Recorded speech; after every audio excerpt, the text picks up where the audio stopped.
Yo, what's good, bro? Yeah. Oh man, sorry. You good though? I'm good, fam. I'm good. How you doing, bro? I'm good, man. Blessed. Feeling great, man. Yeah. No complaints so far. Just living life, living my best life. Hey, that's what's up. Living the dream. Yeah, absolutely. Almost. The dream is in the process. Remember that. So yeah, of course. Yep. Always. All right, dog. So, what do you want to talk about today? Dude, I don't know, man. Like, I had an idea, like, just to get more in depth about our lives, you know, so people get to know about us, as well as just so I can get to know you deeper, as per usual. So we could kick it off, like, maybe we could start with a funny story from childhood. Childhood? Yeah, childhood, like at high school or elementary or something like that. Oh, okay. Cool. I'm telling you, it's like, do I have any... Or what's a memorable event from your childhood? Let's start there. Let's do that. I'm gonna let you go first, because I gotta think about that one. I'm asking you. I'm gonna go first. So he has nothing memorable. Okay, I mean, quite frankly, the thing that pops in my head is me breaking my leg. It was the only bone I ever broke. So, like, I was 7 at the time. Mm-hmm. My dad was a pastor of a church in San Jose, Ephesus, and shout out to Ephesus. So we're there, and because he's the pastor of the church, he's always there after everything, you know, just doing stuff in the office, things like that. And I had friends that lived around the corner from the church, and so like they would come over, help us out, or just play with us because we're kids, they were kids. So there was a dude, Mikey, he was probably like 8 or 9, around my age though, and me and him were trying to just climb on whatever we could. Mm-hmm. And so there was a pool table leaning up a side, like, this is the church, this is the pool table. It was like a broke down pool table, like leaning on the side. And so I decide, like, at 7, I'm probably like, like 4 foot or something like that, I don't know. And so I'm trying to climb up the pool. It was a full-size pool table, so I was trying to climb up to billiards table. Mm. And so I put my foot on, things like that. And for some reason, my foot somehow gets stuck in one of the holes. I don't know, like, I guess I had big feet from birth, right? So, yeah. So it gets stuck, and then I try to jerk it out, and for some reason, as I try and jerk it, like, apparently it wasn't horizontal enough, so it was more vertical. So I was trying to wiggle it, and as I wiggled it, it just fell. And so the only thing showing was like the top of my shoulders and my head. So the pool table was covering my body, bro. And I'm like, I don't even cry. I just remember screaming. Like, I didn't even cry till way after the fact, because it was like, boom, because it frightened me. I was more scared than anything. I didn't really feel anything though, right? Not yet, because it was adrenaline rush. And so my brother apparently was walking around the corner, and he heard me. Like, he was actually walking into the church, but he heard me, and then it was like, yo, like, you good? And before he even came around, he heard the whole thing. He was pretty far out. My homie Mikey came over, and he picked up the table enough, like maybe 6 inches, to where I could slide out, right? So I slide out, like, whew, like, you know, and normally I bounce back from anything, right? Yeah. As a kid, you feel invincible. So yeah. I was like, cool. And then my brother, the same time right when I back up, the final time, and then Mikey drops the pool table, my brother comes around the corner, and I try to get up. And as I get up, it was like, I stand on my left leg, and it was just like, and I started crying immediately because my leg wasn't working. It wasn't like instant pain, it wasn't like that, but it was like, yo, like, my leg's not working. And then, of course, for me, that made me like, crap, like, I can't run around like a kid no more, you know what I'm saying? Like, that's where I was. So that's the most memorable time of my life, because simply, like, I just remember my brother looking at me from probably like from here to where the camera is, like, just seeing me sink down, and then just like, oh no, like, this is bad. Like, and then of course he ran, I got on his back, and he was giving me a piggyback, and it was the most painful thing. That's when it started hurting, because every step it was like, yeah. So where'd you break it at? It was right here, my femur bone. Oh. And so it's an upper. Was it a clean cut or? Clean cut. It was, because it was like, you know what I'm saying? So yeah. But yeah, that's the most memorable. And crazy thing is, like, it took 4 adults to move the pool table after that. Oh, damn. You know what I'm saying? Oh, so that's yeah. That's crazy. That was like the craziest snap. moment for me. You know what I'm saying? Like Mikey's like 8 or 9, and he picked it up enough for me to slide out. But then it took like 4 people to actually carry it, and they were struggling to carry it. Yeah. That's all, folks. Yeah, it's true when that adrenaline hits you, whatever. Yeah. Just turn into like a superhuman. You know what I'm saying? Damn, bro. Damn. Yeah. So that's probably the most memorable. I guess kind of sad, but it was funny because I had a walker. They tried to put me on crutches, and I couldn't move fast on crutches. But when I had a walker, I could legit hop and just like run, like it was crazy. So it must have looked funny to everybody, but I was legit hopping faster than anyone was walking or running. Oh, like that's funny. But yeah. That's funny. But yeah, what about you, man? So actually the first one that comes to mind was in my first time I actually punched someone in the face. I don't know. I don't know why that came to mind, but it wasn't just for dumb reasons because he was like bullying my sister, my little sister. This was in elementary. I was in 5th grade. She was in 3rd. And then how many siblings you got? I got 2 stepbrothers, 2 sisters. Okay. Yeah. Oh, you're the middle? I'm the middle. I'm the middle. I've never met my stepbrothers before. I just know they live somewhere in Guatemala. Oh, check. Okay. Yeah, that's all I know. So I was in 5th grade, and then my little sister was in 3rd grade, and then this was the like we were all like in my elementary, like all the grades were separated, but once you hit 3rd grade, like the 3rd graders were able to come where all the 4th graders and 5th graders were able to play. Gotcha. And then I used to be always in the handball courts all day. Oh, check it. And this was the first year my sister was able to come to the handball courts with me. Word. So we were in line, and then all I remember is just she was excited and I was excited. I was like, okay, cool, whatever. We're all gonna play handball. And then I go in first. I go first. I play, and I'm like, oh dang, I lost, whatever. I go back into the line, and then my sister comes up, and then this kid is just like doing some extra stuff, you know, just like what I kind of remember is like he's like talking kind of crap like to my little sister. At the time I was like, it bugged me, but I was like, oh, like, you know, I'm young. I was like, I don't want to. It's like part of the game. Yeah. I was like, dang, should I take it for real or not? Yeah. So once my sister's turn ends or whatever, he says, I can't remember exactly what he said, but he said something or did something to my sister where it's like my first natural reaction was just pop off. And so I think either he choked my sister from the back or something like that. What I remember. What? I'll confirm with her. But yeah, my whole instinct was just I ran up to him, I pulled my sister away, and then So pretty much he was being physical, like aggressive with her. Yeah. At the time. Dang. So I don't know what I did. I just right in the face, and I got him right in the tooth. And like I chipped his tooth or whatever, and then like part of his teeth like right here, and it was just a quick boom. And as soon as I remember too, as soon as I hit him, the bell rang, and then when our bell rang, everybody had to drop to the floor, like military style. Do push-ups? No, like legit, like the whole school had to drop to the floor once the bell rang. And then once the bell rang again, then everybody can go back inside their classrooms. I don't know why it was like that, but it was like that. Hold up, so it wasn't like a drill or nothing? No, it was legit. Like, okay, recess over, everybody dropped to the floor. Yeah. Yep. What school is this? It was called Sunkiss Elementary. I'm not going to talk about the school. Yeah. Not on camera. I don't know why, but that's clearly what I never understood it. Yeah. Like, that's crazy, dude. Yeah, I ain't never been in a fight. I couldn't tell you that. Yeah, okay, so... I avoided a few. Really? Yeah. I'm not the type of person to avoid it, but I am the type of person to avoid it. No, you're not. You ain't got a lot to kick it, fam. You pick up a fight. You say one thing to me, I'll square it up there. No, I'm not like that. But anyway, the thing I remember the most, actually, it's not even the most memorable. So after that, okay, I'm like freaking out because this kid's crying. This kid is crying. I'm like, uh-oh, the bell rang. We're supposed to go inside, and like all my friends are like gathering around me, like, yo, you just punched the kid.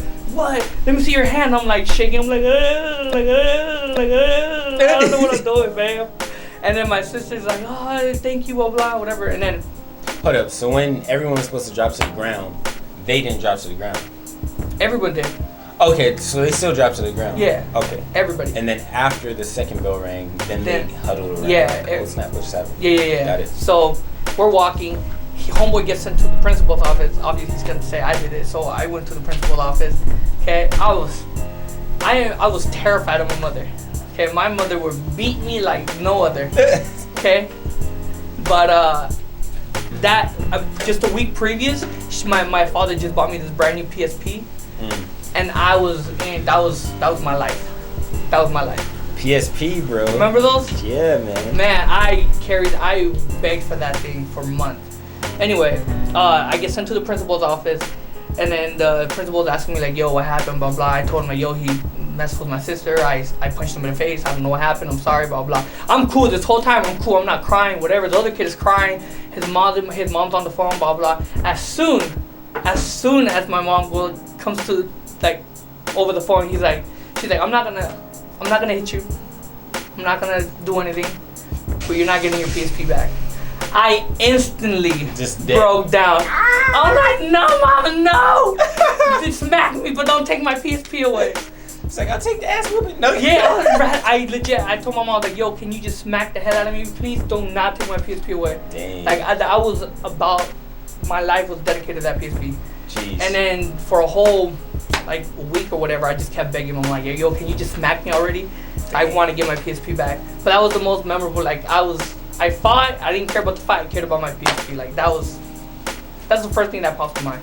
That's crazy. I ended up apologizing to the kid too. I was like, no, my bad. Yeah. And then we ended up becoming friends afterward. But cool. Yeah, but I never saw him again after that. Pretty much. Word. Yeah. Dang, that's wild. One thing I wanted to ask you. Yeah, what's up? Well, since we're talking about memorable stories or funny stories, when we worked at FW1, yeah, what are some funny interactions or like cool moments that you remember, like some funny with things? Customers? Yeah, with customers. Because I know, man, we dealt with so many people on a daily basis. Man, quite frankly, I don't remember too much because just like even sales now, like I'm good for remembering names. Mm-hmm. Once I like move on in life and I'm in my career, whatever have you, I probably won't remember situations, you know. Mm. But I remember going to Coachella, which is a high Spanish speaking area, right? When we first, it was me, Bara, and I think Gary at the time, right? Mm-hmm. So we go to Coachella, and I just this little part, but we go in there, and normally for FW1, we go inside, we introduce ourselves to the manager of the spot, and then pay the fee, and then set up. That's how it works. So first day, it's normally a week event. So first day we go there, it was a Kroger's event. Mm-hmm. First day we go there, I introduce myself, or we introduce ourselves, and I say, hey, how's it going? I'm an outgoing person, you know, so I'm speaking for Gary and Bara, right? Hey, how's it going? We're with FW1, we're supposed to set up, da, da, da. His first response is, how is your Spanish? Uh-oh. And I was like, oh, like, you know, in my head, like, I remember taking Spanish, like, muy poquito. Yeah, muy poquito, sí. And it was the crazy thing was, it was like an older, maybe in his 40s, like white dude, like, okay. But he was like, how's your Spanish? And I think he was bilingual, but I was like, dang, I think I only know numbers, you know what I'm saying? Which played out, because that was actually the most money I ever made with FWN was at Coachella. Oh, damn. And that's because I learned what to do, what was necessary in order to communicate. I think they appreciated the hustle, because I'm bilingual and I didn't make crap in Coachella. Well, that's because they can understand you. I would literally I think they just like the fact that you were trying. I'm like, hola, ¿cómo estás? And we go, see the dirt? And I just spray it, give them the can, like just wipe it, you know what I'm saying? And they're like, oh, and like, see, feel. Like, it was Spanglish, though, yeah. You know what I'm saying? And then at the end of the pitch, I'll be like, legit, like, vengo conmigo to the table, you know what I'm saying? And then, like, that was it.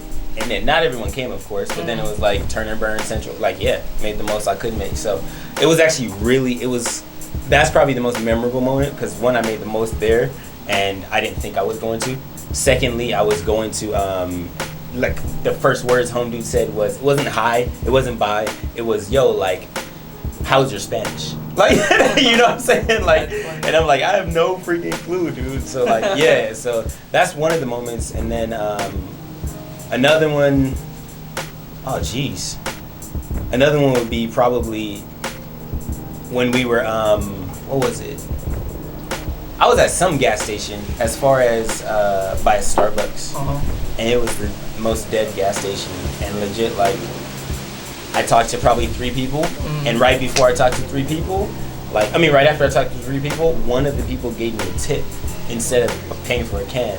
And I had a decision to make because it was like a $15 tip, so I was like, I could do a can in the towel, or I could just use it as a tip. You know what I'm saying? Yeah. So we went to, me and I forgot who it was. I think it was John, but me and the coworker I was working with went to Starbucks and we split it and then ate. And I just remember how the struggle was based on that moment. Yeah, you know what I'm saying? That tip saved you. Because at the time I was like, dang, going into it, it's like, man, I only got $2 for my name, you know what I'm saying? And I only brought an apple or something. It was a struggle, you know what I'm saying? Yeah, I think I just remember the struggle as a concept for the whole thing. You know what I'm saying? No, I agree. I had some crazy moments. I'm very open to, I'm okay with people, whatever, blah blah blah. Yeah, for sure. So I got a few members, few funny stories, but one of the funnier ones to me was I was at this gas station in Rialto or San Bernardino. Okay. And then I was having such a crappy day because I was like, man, I'm not making any money. Yeah. There was a lot of people, but I think it's just the way I was approaching because I was so negative that day. I was like, hey, sure, what's up? Yeah, blah blah blah blah. And then I finally decided, I was like, I need to change my attitude. I need to make this thing happen. It was getting towards the end of the day, and then I was like, I'm not staying today to work extra. I'm not doing anything. Yeah. Do the extra mile? Yeah, I'm not doing that. I'm like, no. So, first of all, pause. I didn't know. I'm pretty positive since it was a gas station job, they got extra mile from Chevron. I'm pretty sure, because the convenience store. I never thought about that, bro. I didn't even know until after I worked for FW1. I went to Chevron and it was extra mile, and I was like, hold up. I never realized that. We should ask him. You know what I'm saying? Did you get that from? Did you get that? You thief! No, I'm just playing. Copyright. But yeah, it had to do with this older lady. She made my day. This older lady pulled up. She was super old white lady, 60s, 70s.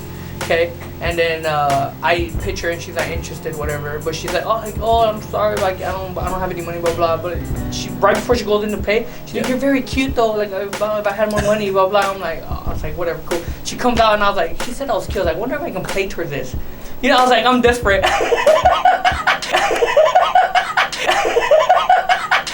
I'm very desperate. So I go, when she comes out, she's like, oh, I start being extra flirty. You know what I mean? Yeah. So I was like, I had a girlfriend at the time, so I was like, I'm not, I gotta tell the stories, but, yeah, okay, so I'm flirting with her, blah, blah, and she comes to, I don't even pitch her. She just comes to this, what are you doing? She ends up asking, what are you doing anyway? I told her, oh, I'm just trying to sell you this, blah, blah, I'm gonna keep it real with you. And she's like, oh, she doesn't even care about the price. She just kept asking me oh, you're very cute, how old are you, blah blah. I'm telling her I'm 21 at the time. 21 at the time. She's like, oh, I'm okay, I can be your grandma. I'm like, it don't matter, age is just a number. I hit her with that one. she's like, you know what, just to help me, just to help you out, you make me laugh, blah blah, I'll buy a can for you. I'm like, cool, $10. But then we got upsell, so I was like, oh, what is this, blah blah. I give her my phone number. I upsell her to that packet. How much? It was $35. The mini one? Yeah, the mini one? And it was $35. Yeah. And she's like, oh, what does this do? And she's like, and remember I had the carpet cleaner? Yep. I got her with that. I was like, oh, it cleans your carpet, this and that, blah, blah. And she tells me, she's just straight up say that, I'll buy it if it comes with you and your phone number. I'm like, word? Word? When you mean me, what do you mean me? I can give you my phone number. Because she's like, oh, I'm not going to be able to use this stuff, but I would love to see you help me clean my floor. I'm like, oh, okay. I'm down. Here's my number. But, since you like that, you might as well get the bigger package. You know what I'm saying? So I'm going. I'm like, if I'm going to give you my number. So I go, okay, long story short, okay. I'm flirting my butt off. She ends up buying the $100. The detail pack? The whole thing. And she's like, oh, I want you to come and clean my gutters, old school pickup lines. She's telling me she wants me to clean her gutters and all this other stuff, and just it was hilarious. Yeah. And then she just made my day because she was legit asking are you gonna be if I call you, will you come to my house? Like she asked me at least Just 7 times. directly, like. She don't care. I'm not playing games. You feel me? She don't care. I might die tomorrow. Like, you know what's funny? Oh, that's so sad. Sorry, I know. If she's watching this, I'm sorry. No, but yeah. I ended up giving her my number except for the last digit. I just changed the last digit. So I was like, yeah, call me anytime. I'll go ahead and, we can make it happen, blah, blah. I appreciate you. You're very beautiful, blah, blah. Out. Dang. Out. That's wild. That was definitely one of... That's wild, bro. I got hit on a lot by the older ladies for some reason. Yeah. I had a lot of older ladies hit on me. I never got hit on. Really? I think people thought I was gay. Real talk. I would always rock pink shirts and the pink polos, Oh, man. Like, I legit would rock the pink shirts, pink polos. You know what I'm saying? So, like, and I'm very outgoing. I'm very lively, you know what I'm saying? So, like, I'm pretty sure, like, I got a few vibes, like, from other people, like, are you gay type deal. Oh, really? They didn't tell me, but it's more like, I could tell they were kind of uncomfortable. Maybe my wife told me later on, like, I was, every time I communicate with somebody, I'm super close. Oh. You know what I'm saying? So, like, personal space. Personal space, I don't know what that is. Oh, you know what I'm saying? So that could be the reason. I don't know, but that's yeah. So I mean, a couple of times probably. I've been hit on, but I got hit on by one gay dude, and it was like, I was like, oh, so uncomfortable. But I went back to the table, and I think it was David or Jessica. I was with David or Jessica, and they're like, you better go over there and put in work. I went back there, boy.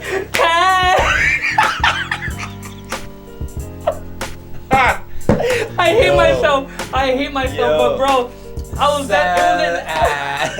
and he was driving a nice car too. I was like, oh, he got money. Let me go ahead and work this. He's like, dang, hey, you're cute. Like, hey, how you doing? Yeah. And this is no discrimination to gay people. Oh, I know. We love y'all. We need money, man. I'm sorry. We need money, and I am not below. I am not below it. I'm gonna keep it real. I am not below it. I'm not below it, man. That's crazy. Dude. Yeah, that's man. dope. That's dope. Yeah, I changed. That was funny. I told my girlfriend at the time too. She was just dying of laughter. And she's probably like, man, y'all do anything. Yeah, she knew the struggle too, man. Yeah. That's the thing. Like the fact that she hated that I worked there too. Oh yeah. My wife hated that. Like, cause I would go home and be tired. Like I was a person that could fall asleep anywhere. So we'll be like, we were doing marriage counseling before, like 3 years before we even got married. You know what I'm saying? Like it was just like a good practice because we wanted to improve. You know what I'm saying? So like we're doing marriage counseling, or I'm going over to my brother-in-law's house and his wife, and they're mentoring us. And I'll be over there, they'll be talking, I'll legit be like, bro, knocking out, because I would get off, like, especially for Kroger's, go in at 4:30, you know what I'm saying? Get off at 8, 7, do warehouse, get off. Yeah, dude, it was retarded. I would fall asleep anywhere too. That's one thing she really hated about me, because I would be like, yeah, let's hang out. I'm totally down. Yeah, I go to her house and just and it would be interfering with time that could be spent with them. You know she hated it. And I understand it 100%. Every time she would tell me, she's like, "Why? If you're gonna just sleep, why not just stay home? Why come to my house?" Man, that's crazy. Because then you're falling asleep, and then my family's here, and then I'm like, I'm sorry, I can't help myself. I need to sleep. I feel it. Yeah. I just pulled a 18-hour shift yesterday. Come on. Yeah, right. You know what I mean? Like, and you were always out way more than I was. Yeah. That's crazy. Yeah, Dave, man, because of David, man. Yeah, for sure. If David Shout out to David. Yeah, man. Hustle and flow. If he was not there, I would, after like a first month, I would have been done. Probably. I would have been done. I broke down. How long were you there for? I was there for a year and like a month. Oh, for real? Man, because I was there for a year, but I think you came after me though, right? Yeah. Yeah, so I did. I think you were there for like only a month before I got something like that. Before you left? Yeah, I think so. Yep. Yeah, well, it's crazy how things work out though, man. Now we're here. Yeah, you feel me, you man? Know what I'm saying? Word up, dude. I feel like we have so many stories to tell. I mean, right now I'm not even like I can't think of any of them. Me either. I'm just like everything's going. It's like mashed up, and I feel like I just have to take some time to just pull them out. But next time. Yeah. But this is us making noise. Yeah. Right. Me and my boy Jango, Mojo Jango. Yeah, stay tuned. We'll, like I said, we'll actually probably make this a series. So Yep. Yeah, ask us anything in the comments below. For Don't sure. be afraid to ask whatever. I'm pretty open. He's pretty I'm open super too. open, and then also that helps us come up with topics to discuss and things like that. So Yeah, so hit us up on Instagram, Snapchat, anything. Yeah. We'll definitely love to hear from you guys. Any feedback? What you guys want to see more as well too from us on the channel? Yep. How you guys are liking it, For sure. Hit that like button and subscribe. There it is, and remember, in whatever you do, run it.